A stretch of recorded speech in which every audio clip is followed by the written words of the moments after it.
Oke, kita lanjut. Maaf tadi sempat mati kameranya. Mungkin memorinya juga penuh. Ini kita setelah dilakukan penyemprotan pun masih ada yang hidup, nggak apa-apa. Anggap saja untuk jaga populasi karena dia nggak menyerang buah. Ini namanya ulat gerayak. Paling kita nggak bunuh ya, kita lempar saja ke sana ke rumputan biar dia makan rumput, nggak ganggu cabai kita. Oke, sebisa mungkin kita minimalisir pembunuhan, kecuali kalau yang terbunuh ya maaf aja hamanya.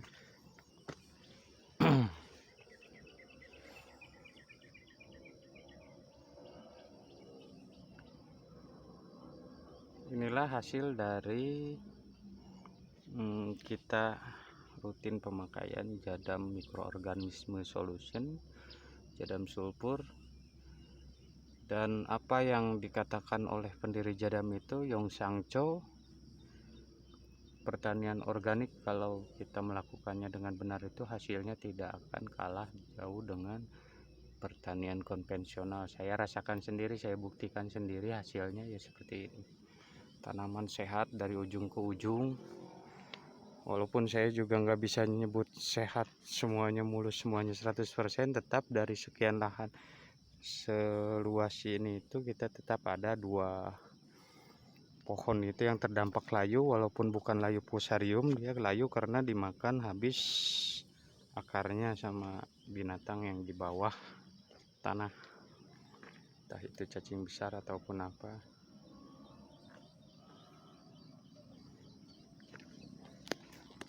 Alhamdulillah ya, untuk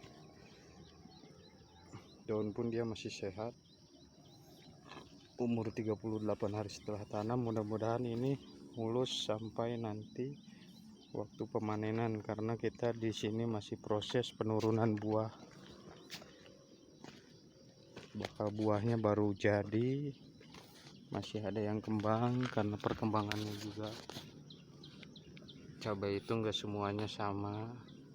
Ini serayu sudah mulai turun buah juga.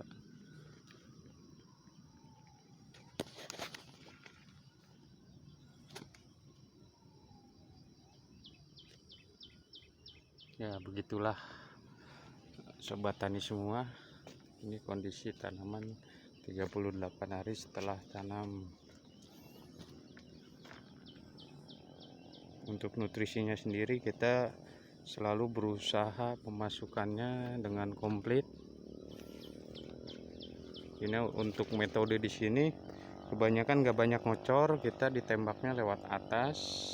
Pemupukan itu pakai pupuk-pupuk foliar kebanyakan, dari magnesium sulfatnya, dari kaliumnya, dari fosfatnya.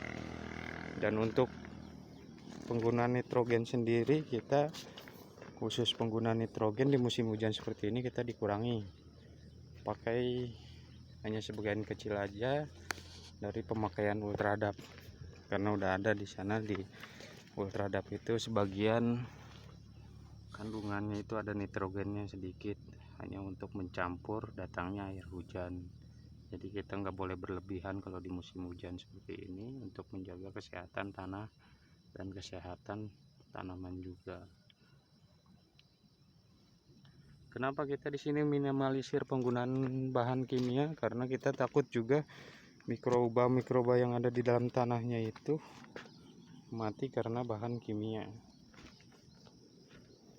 Jadi sebisa mungkin kalau kita banyak penggunaan mikroorganisme itu, perkecillah penggunaan bahan-bahan kimia, karena itu dapat merusak mikroorganisme tanah. Untuk jenis tanahnya sendiri kita lihat di sini, karena ini bekas lahan sampah, alhamdulillah banyak bekas sisa-sisa organiknya juga. Ini yang kita masih proses bongkar lagi untuk penambahan lahan biar agak besar gitu ya.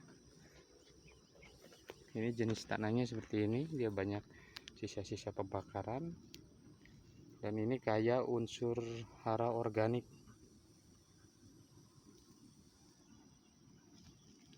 dan tanahnya pun gembur walaupun masih banyak sampah.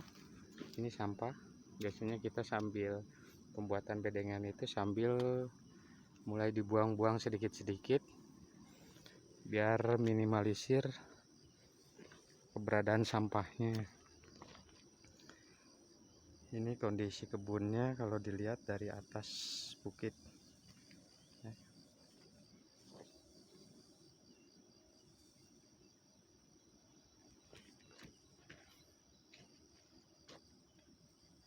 Oke, untuk sementara kita review segini aja dulu. Nanti untuk kedepannya saya akan tetap update lagi untuk perkembangannya varietas CMK Serayu dan juga cabai merah besar Mega Top. Mudah-mudahan tetap sehat selalu tanamannya sampai nanti waktu pemanenan. Oke, karena berhubung saya juga baru berangkat dari rumah, ini kita belum simpan tas juga ke gubuk. Kita simpan lagi tasnya ke gubuk sambil kita lihat lagi semua kondisi tanamannya.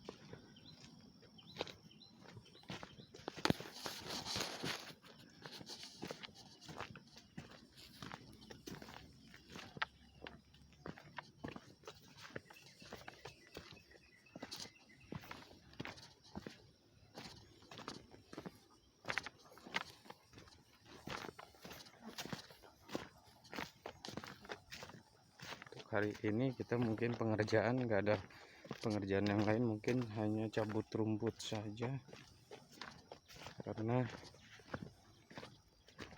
rumput juga nggak boleh dibiarkan terlalu panjang, nantinya mengganggu pertumbuhan tanaman cabai juga. Jadi kita harus sering-sering rajin di lubang-lubang tanamnya, dan juga di pinggir-pinggir bedengan itu kan sering banyak rumput. Ini kita sedang pengerjaan rumput-rumput ini, cabut rumput. Walaupun sebagian sudah bersih, kita belum selesai pengerjaannya. Akan melakukan pengerjaan pencabutan rumput, mulai dilanjut lagi nanti. Oke, ini kondisi seperti ini sobat tani semua. Jadi kita kalau melakukan budidaya dengan sistem organik itu jangan ragu, karena apa? Hasilnya tetap bisa menyaingi pertanian konvensional. Kita memakai penggunaan bahan kimia hanya dalam pestisidanya saja. Untuk pemupukan sendiri kebanyakan kita dilakukan dengan sistem organik.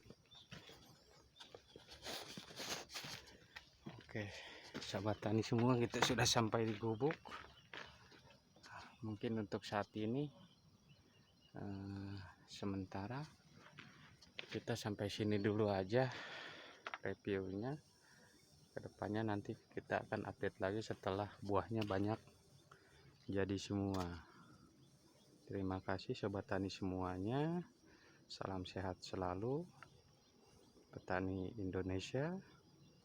Jangan lupa untuk kirim komentar bila ada kekurangan dalam pekerjaan kami, biar kita bisa berbagi ilmu.